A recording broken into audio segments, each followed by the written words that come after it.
नमस्ते दोस्तों, कैसे हो आप सब। उम्मीद करती हूँ बहुत ही अच्छे होंगे। ये बताने के लिए कमेंट बॉक्स में जय हरि विष्णु लिखना बिल्कुल ना भूलिएगा। तो दोस्तों, आज हम जानेंगे भद्रा कौन है, भद्रा काल में राखी क्यों नहीं बांधनी चाहिए। आइए सारी जानकारी आप सभी को इस वीडियो के माध्यम से डिटेल में मैं बताऊंगी। तो वीडियो में अंत तक अवश्य जुड़े रहिए ताकि आप सभी को हर बातें ध्यान पूर्वक समझ में आ जाए। जय श्री कृष्ण। दोस्तों, आखिर कौन है भद्रा जो हर बार भाई बहन के रिश्ते में खलल डालने चली जाती है। रक्षाबंधन भाई बहन के प्रेम का प्रतीक पर्व है, लेकिन हर साल जब यह तिथि नजदीक आती है तो एक नाम बार बार चर्चा में आ जाता है, भद्रा। आखिर ये भद्रा कौन है, क्यों हर साल राखी के शुभ मुहूर्त पर उसका साया मंडराता है। भद्रा कोई साधारण समय नहीं बल्कि एक विशेष कालखंड है जिसे हिंदू पंचांग में विष्टिकरण कहा जाता है। भद्रा काल को अशुभ मुहूर्त माना जाता है। इस समय कोई भी शुभ कार्य जैसे राखी बांधना, विवाह या गृह प्रवेश नहीं किया जाते हैं। मान्यता है कि इस समय शुभ कार्य करने से उसका फल उल्टा और हानिकारक होता है। रक्षाबंधन भाई बहन के प्रेम, विश्वास और सुरक्षा के प्रति पवित्र बंधन का पर्व है, लेकिन हर वर्ष इस पर्व पर एक रहस्यमयी छाया पड़ती है जिसका नाम है भद्रा। भद्रा कोई साधारण स्त्री नहीं बल्कि एक ऐसा देवी है जिनका उल्लेख धर्मशास्त्रों और पंचांग में विशेष रूप से किया गया है। धार्मिक मान्यताओं के अनुसार भद्रा भगवान सूर्य और उनकी छाया पत्नी की पुत्र तथा शनि देव की बहन है। अपने भाई शनि देव की तरह भद्रा का प्रभाव भी कठोर नियम प्रिय और कठोर दंड देने वाला नाम माना जाता है। वो हर शुभ कार्य में विघ्न डालने लगी, जिससे देवताओं और मानवों को कठिनाइयों का सामना करना पड़ा। परेशान होकर सूर्यदेव ब्रह्मा जी से भद्रा के व्यवहार पर नियंत्रण के लिए प्रार्थना की। तब भद्रा जी ने भद्रा को पंचांग के एक भाग विशिष्टीकरण में स्थान देकर यह घोषणा की कि जब तक भद्रा काल रहेगा तब तक कोई शुभ कार्य करना वर्जित होगा। तभी से भद्रा काल को अशुभ मानकर उस समय में विवाह, मुंडन, गृह प्रवेश, रक्षाबंधन जैसे मांगलिक कार्यों से परहेज किया जाता है। रक्षाबंधन भी नहीं किया जाता है। भद्रा का समय विशिष्ट ग्रह स्थितियों पर आधारित होता है। जब चंद्रमा कर्क, सिंह, कुंभ या मीन राशि में होता है तब भद्रा पृथ्वी लोक में प्रभावित मानी जाती है और उसका प्रभाव सीधा हमारे जीवन पर पड़ता है। यही कारण है कि जब रक्षाबंधन के दिन भद्रा काल होता है तब राखी बांधने का कार्य रोक दिया जाता है और भद्रा समाप्त होने के पश्चात ही रक्षाबंधन मनाया जाता है। एक प्राचीन कथा के अनुसार रावण की बहन सुपर्णखा ने भद्रा काल में ही रावण को राखी बांधी थी, जिसके पश्चात उसका समस्त कुल विनाश को प्राप्त हुआ। यही कारण है कि भद्रा काल में राखी बांधना अत्यंत अशुभ माना जाता है। यह भी मान्यता है कि भद्रा काल के दौरान भगवान शिव तांडव करते हैं और उनकी उग्रता के कारण वातावरण में नकारात्मकता ऊर्जा व्याप्त रहती है।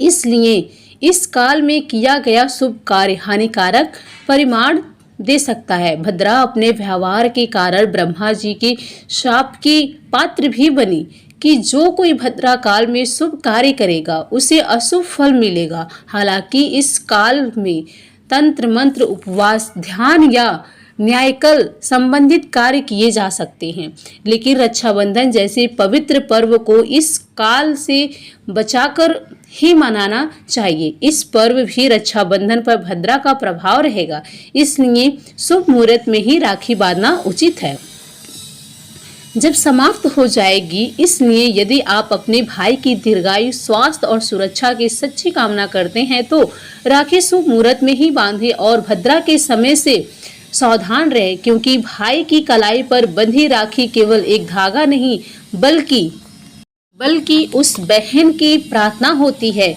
जो हर जन्म अपने भाई की रक्षा चाहती है। कैसे पता चले कि कब है भद्रा? भद्रा का स्थान चंद्रमा की स्थिति पर निर्भर करता है। जब चंद्रमा कर्क, सिंह, कुंभ या मीन राशि में हो तो भद्रा पृथ्वी लोक में मानी जाती है और उसका प्रभाव हम पर अधिक होता है। जब चंद्रमा मेष, विष, मिथुन या वृश्चिक में हो तो भद्रा स्वर्ग लोक में होती है। चंद्रमा यदि कन्या, तुला, धनु या मकर में हो तो भद्रा पाताल लोक में मानी जाती है। रक्षाबंधन पर यदि चंद्रमा की स्थिर कुंभ राशि में हो तो भद्रा पृथ्वी लोक में सक्रिय मानी जाती है। ऐसे में भद्रा के काल के बाद ही राखी बांधना उचित होता है। जो भद्रा से डरे नहीं, सतर्क रहे। भद्रा काल का अर्थ है शुभ कार्यों के लिए असमय, लेकिन इसका यह अर्थ नहीं है कि त्योहार नहीं मनाया जा सकता। जैसे इस बार भी रक्षाबंधन मनाया जाएगा, बस जरूरत है मुहूर्त की जानकारी रखने और उसे मानने की। भाई को बुरी नजर और संकटों से बचाने वाली राखी तभी फलदायी होगा जब समय शुभ मुहूर्त हो। शुभ मुहूर्त में ही राखी बांधिए, इसलिए भद्रा में भूल कर भी राखी ना बांधे। आपसे निवेदन है कि इस रक्षाबंधन अपने भाई की दीर्घायु और सुरक्षा के लिए शुभ मुहूर्त में ही राखी बांधे। जय श्री हरि विष्णु। क्या आप जानते हैं कि इस बार रक्षाबंधन कब मनाया जाएगा? सावन पूर्णिमा को सावन का आखिरी दिन कहा जाता है। रक्षाबंधन का त्योहार इस दिन सावन मास की पूर्णिमा तिथि को होती है। इस बार पूर्णिमा व्रत 9 अगस्त से एक दिन पहले रखा जाएगा। दरअसल इस साल पूर्णिमा 8 अगस्त को शुरू हो रही है, इसलिए व्रत अगस्त को रखा जाएगा, लेकिन स्नान और दान की पूर्णिमा 9 अगस्त को रहेगी। इसलिए अगर आप दान करना चाहते हैं तो आपको 9 अगस्त को पूर्णिमा का दान करना होगा। इस दिन सफेद वस्त्र, चावल, चीनी आदि का भी दान करना उत्तम रहता है। रक्षाबंधन 2025 में मनाया जाएगा। शनिवार 9 अगस्त को पूर्णिमा तिथि शुरू होगी 8 अगस्त को दोपहर 2:12 से और समाप्त होगी 9 अगस्त को दोपहर 1:24 पर। लेकिन सावधान, भद्रा काल 8 अगस्त को दोपहर 1:24 से शुरू होकर 9 अगस्त की रात तक रहेगी। इस दौरान राखी बांधना अशुभ माना जाता है, इसलिए राखी बांधने का शुभ मुहूर्त रहेगा। 9 अगस्त को राखी बांधने का शुभ मुहूर्त सुबह 5:39 से दोपहर 1:24 बजे तक। रिश्तों में प्रेम और सुरक्षा का ये पवित्र त्योहार सही समय पर मनाएं। आपको बता दें कि पूर्णिमा व्रत भगवान विष्णु और माता लक्ष्मी को समर्पित है। इस दिन माता लक्ष्मी और भगवान शिव की पूजा अर्चना की जाती है। ऐसी मान्यता है कि इस व्रत को करने से व्यक्ति को वैकुंठ में स्थान मिलता है, साथ ही व्यक्ति की सारी मनोकामनाएं पूरी होती है। शास्त्रीय विधान के अनुसार पूर्णिमा तिथि का व्रत उस दिन रखा जाता है जिस दिन शाम के समय पूर्णिमा तिथि लगी हो। ऐसे में पूर्णिमा का व्रत 8 अगस्त शुक्रवार को रखा जाएगा, क्योंकि इस दिन पूर्णिमा तिथि शाम में रहेगी। हालांकि रक्षाबंधन का पर्व पूर्णिमा तिथि उदय काल में होने पर मनाया जाता है, इसलिए रक्षाबंधन 9 अगस्त और पूर्णिमा व्रत 8 अगस्त को रखा जाएगा। आप सभी को सावन पूर्णिमा और रक्षाबंधन की शुभकामनाएं। जय श्री कृष्ण, जय माँ। प्रेम से बोलिए जय श्री हरि विष्णु। ऐसे ही और भी रोचक और आध्यात्मिक वीडियो के लिए चैनल को सब्सक्राइब कर लें। और दोस्तों, आपको ये जानकारी कैसी लगी कृपया कमेंट करके ज़रूर बताइए। वीडियो पसंद आया हो तो लाइक करें और अपने दोस्तों के साथ शेयर करें। कमेंट बॉक्स में जय श्री कृष्ण लिखना ना भूलें।